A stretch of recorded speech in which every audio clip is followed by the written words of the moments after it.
अस्सलाम वालेकुम students, hope you all are fine. बच्चे, आज जो हम लोगों का लेक्चर है दैट इज़ पिरानल नर्व। ये हमारे पास पेरिनियम का लास्ट लेक्चर है, ठीक है।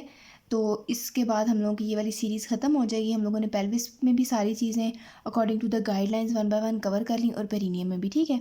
ये लास्ट टॉपिक है, इंतहाई छोटा टॉपिक है लेकिन इंतहाई इंपॉर्टेंट, ठीक है। सबसे पहले तो हम लोगों को देखना है कि पिरानल नर्व क्या है, इसका ओरिजिन क्या होता है, इसका कोर्स वगैरह क्या है, ठीक है। इसकी ब्रांचेस क्या हैं ये देख लेंगे। उसके बाद इसकी क्लिनिकल सिग्निफिकेंस देख लेंगे, क्योंकि इसकी क्लिनिकल सिग्निफिकेंस से रिलेटेड जो है ना वो काफ़ी एमसीक्यूज आ जाते हैं या आपसे वाइवा में पूछ लिया जाता है। सही हो गया। तो बच्चे, सबसे पहले देख लेते हैं कि पिडेंटल नर्व है क्या। पिडेंटल नर्व हमारे पास जो है ना हमारे पेरिनियम एरिया की एक मेजर नर्व है, सही हो गया, जो कि हमारे पेरिनियम को और एक्सटर्नल जेनिटेलियाज जो होते हैं उनको सप्लाई करती है, सही है। और इसके साथ हमारे पास क्या होती हैं, इंटरनल प्यूडेंटल वेसल्स होती हैं, वो अभी आपको आगे बताऊंगी कहाँ पर होती हैं, ठीक है। ये तीन चीज़ें याद रखनी है कि पेरिनियम की मेजर नर्व है, पेरिनियम और एक्सटर्नल जेनिटेलिया को ये सप्लाई करती है, और उसके अलावा एक इंटरनल प्यूडेंटल वेसल्स होती हैं इसके साथ, ठीक है। तो सॉरी, जब बच्चे हम लोग बात करेंगे इसकी ओरिजिन की, तो आपको पता है कि ये हमारे पास जो है वो हमारे लोअर बॉडी एरिया की आती है नर्व। तो मोस्ट प्रोबेबली यही चांसेस होते हैं, लोअर बॉडी की मोस्टली जो नर्व्स होती हैं वो हमारे पास कहाँ से आ रही होंगी, सैक्रल प्लेक्सिस में, ठीक है। और सैक्रल प्लेक्सिस में अगर हम लोग स्पेसिफिकली बात कर लेते हैं तो वो हमारे पास होंगी, ये इसकी तीन नर्व रूट होंगी, ठीक है, S2 S3 एंड S4। तो ओरिजिन में सिर्फ इतनी सी बात करनी है कि सैक्रल प्लेक्सिस से आती है और उसकी ये तीन नर्व रूट्स हैं, सही हो गया। अभी बात करेंगे बच्चों कोर्स की, तो इसका ये इतना सा टोटल कोर्स है, ठीक है, इंतहाई ईजी है। आपको पता होना चाहिए कि ये ग्लूटियल रीजन में प्रेजेंट है, सही है। अभी पेल्विस से ये ओरिजिनेट करेगी through the greater sciatic north, ये ग्लूटियल रीजन में आ जाएगी, और ग्लूटियल रीजन में से गुजरने के बाद लेसर शियाटिक नॉर्थ से होती हुई वहाँ से निकल जाएगी, ठीक है, लीव कर जाएगी। और वहाँ पे आगे कहाँ पर आ जाएगी, प्यूडेंटल कैनाल में, ठीक है। पिडेंटल कैनाल कहाँ पर प्रेजेंट होती है, ये पिडेंटल कैनाल का आप लोग लेक्चर देख लें, उसमें सब कुछ डिटेल में बताया गया, ठीक है। Lateral wall of issue anal fossa पे होती है। ये जस्ट मैं आपको एक छोटी सी चीज़ बता रही हूँ, ये वहाँ पर जो पिडेंटल कैनाल का लेक्चर है ना, आप लोग प्लेलिस्ट में देख सकते हैं, उसमें सब चीज़ें है वो डिटेल में बताई गई है कि कैनाल कहाँ प्रेजेंट होती है, उसमें क्या क्या होता है, सही है। तो पिडेंटल कैनाल में जो है वो ये हमारे पास ब्रांचेस दे रही होती है, दो मेन ब्रांचेस हैं, एक और ब्रांच भी दे रही होती है, ठीक है। कलेक्टिवली वैसे 3 ब्रांचेस होती हैं, लेकिन जहाँ पर बुक में कोर्स दिया गया है वहाँ पर 2 ब्रांचेस लिखा हुआ है, ठीक है। तो सिंपल सी बात है कि इसने प्रेजेंट होना है ग्लूटियल रीजन में, ठीक है। ग्लूटियल रीजन में कहाँ से आएगी, पेल्विस से। पेल्विस में ये अराइज होगी, ग्रेटर शियाटिक नॉर्थ से होती हुई ग्लूटियल रीजन में आ जाएगी, और लेसर शियाटिक नॉर्थ से गुजरती हुई ग्लूटियल रीजन को लीव कर देगी, वहाँ से आगे आ जाएगी पिडेंटल कैनाल में, और पिडेंटल कैनाल में ये आगे ब्रांचेस दे देती है, सही है। अभी बच्चों बुक में ना आपके लिखे हुए हैं यहाँ पर नर्व के रिलेशंस, तो ये रिलेशंस जो है वो हमें याद करने की ज़रूरत नहीं है, ठीक है, ये हम लोगों से रिलेटेड नहीं है। नेक्स्ट हम लोग पढ़ लेते हैं ब्रांचेस। तो बच्चे, जो ब्रांचेस वाला पार्ट है ना वो इंतहाई इजी है। सबसे पहले आप समझ लें, ठीक है। फॉर एग्जांपल ये हमारे पास, आप इमेजिन कर लें कि ये प्यूडेंटल कैनाल है, ठीक है। ये प्यूडेंटल नर्व आ रही है, ठीक है, और इसने हमारे पास जो है वो इसके साथ इसकी वेसल्स भी होंगी, ठीक है, प्यूडेंटल वेसल्स, जिसको हमने इंटरनल प्यूडेंटल वेसल्स कहा गया। जो हमने इंट्रो में बात की थी वो यहाँ पर आपको क्लियर हो जाएगी। यहाँ मैंने ड्रॉ नहीं की क्योंकि मैं आपको नर्व की ब्रांचेस दिखाना चाह रही थी। अदरवाइज ऐसा है कि ये है प्यूडेंटल कैनाल, ये है प्यूडेंटल नर्व, और साथ इसके इंटरनल प्यूडेंटल वेसल्स आ रही होंगी। अभी बच्चों, जो ही ये नर्व कैनाल में एंटर करेगी, यहाँ पर ये एक ब्रांच देगी, that is inferior rectal nerve, और आगे जाकर ये 2 टर्मिनल ब्रांचेस देगी, एक हो जाएगी पेरिनियल नर्व और सेकंड हो जाएगी dorsal nerve of penis in males and dorsal nerve of clitoris in females, सही हो गया। तो ये टोटल इसकी ब्रांचेस हैं। प्यूडेंटल कैनाल के हिसाब से आपको जो है वो इसका रिलेशन भी याद हो गया कि ये किस तरह से होगी। अभी बच्चे one by one in branches को देख लेते हैं, ठीक है। इन ब्रांचेस का पाथवे हमें याद करने की ज़रूरत नहीं है, जस्ट याद करना कि ये किस किस को सप्लाई करती हैं। तो सबसे पहले हम लोग देख लेते हैं इंफीरियर रेक्टल नर्व, सही है। ये आ गया बच्चे हमारे पास इंफीरियर रेक्टल नर्व का। तो इसमें जो है वो थोड़ा सा मैंने इंट्रो लिख दिया है, ये वाली चीज़ अगर आप ना भी याद करेंगे तो कोई इतना इशू नहीं है, सिर्फ आपको पता होना चाहिए कि सप्लाई किस किस को करती है। लेकिन अगर छोटा सा देख लें तो ये मेरे पास बताया गया कि जो इंटीरियर रेक्टल नर्व है, ये मेरे पास जो कैनाल होती है, जो कि मैंने कैनाल ड्रॉ की है, उसकी जो मीडियल वॉल होती है उसको पियर्स कर देती है और कहाँ पर चली जाती है, इश्यू एनल फोसा के पास, ठीक है। और इसकी डायरेक्शन कुछ ऐसी होती है कि ये लेटरल से मीडियल की तरफ आ रही होती है। ये इसके 3 छोटे छोटे पॉइंट्स हैं, ये अगर आप याद कर लें तो भी सही है, अगर ना याद करें तो कोई इतना बड़ा इशू नहीं होगा। जो मेन चीज़ बच्चों आपको याद होनी चाहिए वो है इसकी सप्लाई। तो इसकी सप्लाई इन 3 एरियाज़ को होगी, ये आपको याद करने पड़ेंगे। एक होगा एक्सटर्नल एनल स्फिंक्टर, ठीक है, क्योंकि आप लोग देख लें कि ये रेक्टल नर्व है, तो ये रेक्टम के करीब करीब आएगी, तो वहाँ से भी आप लोग एक याद कर सकते हैं रिलेशन ना, कि एक्सटर्नल एनल स्फिंक्टर को ये सप्लाई करेगी, स्किन अराउंड एनस जो है, जो एनस के अराउंड स्किन है उसको सिर्फ उसको करेगी, और हमारे पास जो lining of anal canal below the pectineal line, ठीक है, पेक्टीनियल लाइन के नीचे नीचे जो हमारे पास एनल कैनाल की लाइनिंग है उसको भी सप्लाई करेगी। सही हो गया। Anal sphincter, external anal sphincter को skin around anus and lining of the anal canal below the pectineal line. इन 3 एरियाज़ को आपने याद करना है कि ये सप्लाई करेगी। बच्चे अगर आगे हम लोग आ जाते हैं इसकी दूसरी ब्रांच में, दैट इज़ पेरिनियल नर्व। तो पेरिनियल नर्व आप लोग याद रखें कि ये हमारे पास लार्जेस्ट टर्मिनल ब्रांच है, ठीक है, क्योंकि मैंने आपको यहाँ बताया था कि ये एक ब्रांच है इंफीरियर रेक्टल जो हमने पढ़ ली है, और ये आगे 2 हमारे पास टर्मिनल ब्रांचेज हैं।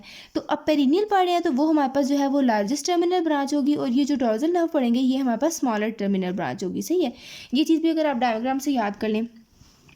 अब जो लार्जेस्ट टर्मिनल ब्रांच है ना उसकी वो मज़ीद जो है वो 2 में डिवाइड हो जाती है, ठीक है। एक जो होती है ना वो हमारे पास किसको सप्लाई करती है, medial and lateral posterior scrotal region in males and medial and lateral posterior labial region in female.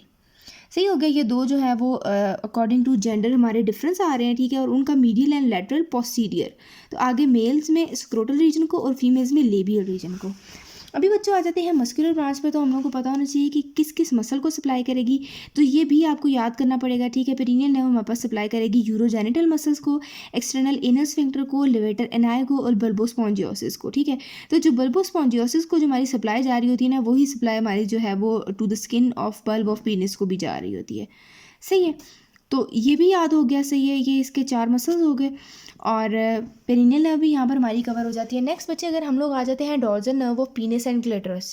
तो मैंने पहले आपको बता दिया था कि ये हमारे पास टर्मिनल ब्रांच है पिडेंडल नर्व की, तो इसने जो है ना वो इन चीज़ों को जस्ट सप्लाई करना है, skin of penis, body of penis in males, ठीक है, body of clitoris in females, और ग्लांस। ये 2 से 3 चीज़ें हैं जिनको ये सप्लाई करेगी, डॉर्सल नर्व ऑफ पीनिस और dorsal nerve of clitoris, according to the gender इसका नाम आप लोग जो है वो कर सकते हैं। सही है, तो ये इसकी इतनी सी डिटेल थी। ब्रांचेस की आपने सप्लाई याद कर लेनी है, ब्रांचेस के नेम याद कर लेना है, यहाँ से इजीली हो जाएंगे। उसके अलावा जो कोर्स आपको छोटा सा बताया वो, और इसका ओरिजिन क्या है, ठीक है, इसकी नर्व रूट वैल्यूज़ क्या हैं, ये इसकी मेन चीज़ें जो आपको पता होना चाहिए। नेक्स्ट बच्चे हम लोग आ जाते हैं पिडेंडल नर्व ब्लॉक पे, ठीक है। अब पिडेंडल नर्व ब्लॉक क्या होता है, सबसे पहले आप लोग इसका एक सेकंड नेम याद कर लें, इसको हम लोग सैडल ब्लॉक भी कहते हैं, ठीक है। पिडेंडल नर्व ब्लॉक को सैडल ब्लॉक भी कहा जाता है। अगर कोई पर्सन आपसे सैडल ब्लॉक का नाम लेकर क्वेश्चन पूछता है तो आपने कंफ्यूज नहीं होना कि ये तो मैंने पढ़ा ही नहीं, ठीक है, वो पिडेंडल नर्व ब्लॉक के बारे में ही आपसे पूछ रहा होगा।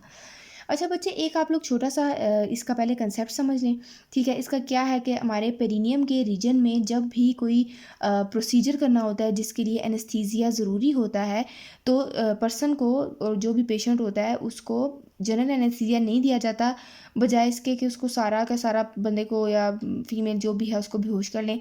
सिर्फ जो पिडेंडल नर्व है ना उसको ब्लॉक कर दिया जाता है, क्योंकि वो ही हमारे, आप लोगों ने यहाँ पर देखा कि वो ही हमारे पेरिनियम के ऑलमोस्ट सारे रीजन्स को सप्लाई कर रही थी, ठीक है। तो बजाय इसके कि पर्सन को जनरल एनेस्थीसिया दिया जाए, नहीं, अभी ये किस चीज़ से रिप्लेस हो गया कि सिर्फ पिडेंडल नर्व ब्लॉक कर दी जाती है। सही है, तो पिडेंडल नर्व ब्लॉक है जिसको सैडल ब्लॉक कहा जाता है, और ये जो है ना कहाँ पर किस एरिया में ब्लॉक की जाती है, जहाँ पर ये लेसर शियाटिक फोरामेना में से करीब आती है, ठीक है, लेसर शियाटिक फोरामेना के करीब इसको ब्लॉक किया जाता है। और इम्पॉर्टेंट लैंडमार्क क्या है कि इशियल स्पाइन, वो किस तरह से है कि पर्सन में जो है वो essential spine through the manual procedure, ठीक है, थ्रू द फिंगर पेशेंट में इशियल स्पाइन जो है वो लोकेट की जाती है, और उसके साथ ही जो है ना वो बिल्कुल हमारे पास पिडेंडल नर्व होती है, और उसमें जो है ना जो भी एनेस्थेटिक है जिस तरह भी उसको ब्लॉक करना होता है ना ब्लॉक कर दिया जाता है, ठीक है, थ्रू इंजेक्शन। तो इसका जो मेन क्लिनिकल सिग्निफिकेंस है वो ये है कि ये during the process of child birth female में ये प्रोसीजर बहुत ज़्यादा किया जाता है, ठीक है, बजाय इसके कि पेशेंट को जो है वो पूरा बेहोश कर दिया जाए, सिर्फ पिडेंडल नर्व ब्लॉक कर दी जाती है, ठीक है। और mostly in the case of forceps delivery उसमें क्या होता है कि वो ज़्यादा पेनफुल होता है, तो फिर क्या करते हैं कि पिडेंडल नर्व ब्लॉक कर देते हैं।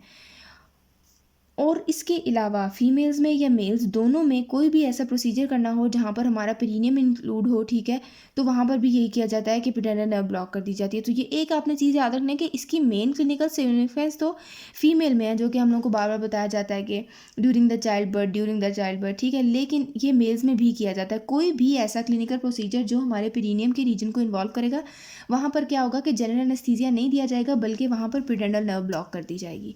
सही है, तो ये बच्चे इसकी इतनी सी एक्सप्लेनेशन थी। इसके रिगार्डिंग कोई भी आपके पास सिनेरियो आता है ना, आपने आंखें बंद करके ना पिडेंडल नर्व ब्लॉक पे लगा देना, ठीक है। जनरल एनेस्थीसिया पूछें, स्पाइनल एनेस्थीसिया पूछें, जो भी पूछें, आप लोगों ने जो है ना वो डायरेक्ट पिडेंडल नर्व ब्लॉक पर लगा देना है, ठीक है। तो ये जो है इस तरह का है हमारे पास प्रोसीजर।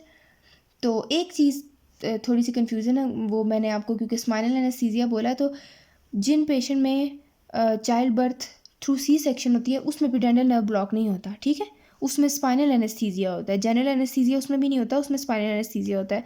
तो ये थोड़ी सी चीज़ कंफ्यूज नहीं करनी कि अगर आपसे किसी सी सेक्शन के पेशेंट का पूछा जाए तो आप उसका भी एपिडेंडल नर्व ब्लॉक लगा दें, नहीं, वहाँ पर जो है वो स्पाइनल एनेस्थीसिया होता है। सही है। तो ये थी इसकी एक्सप्लेनेशन सारी एपिडेंडल नर्व की और उसकी क्लिनिकल सिग्निफिकेंस भी।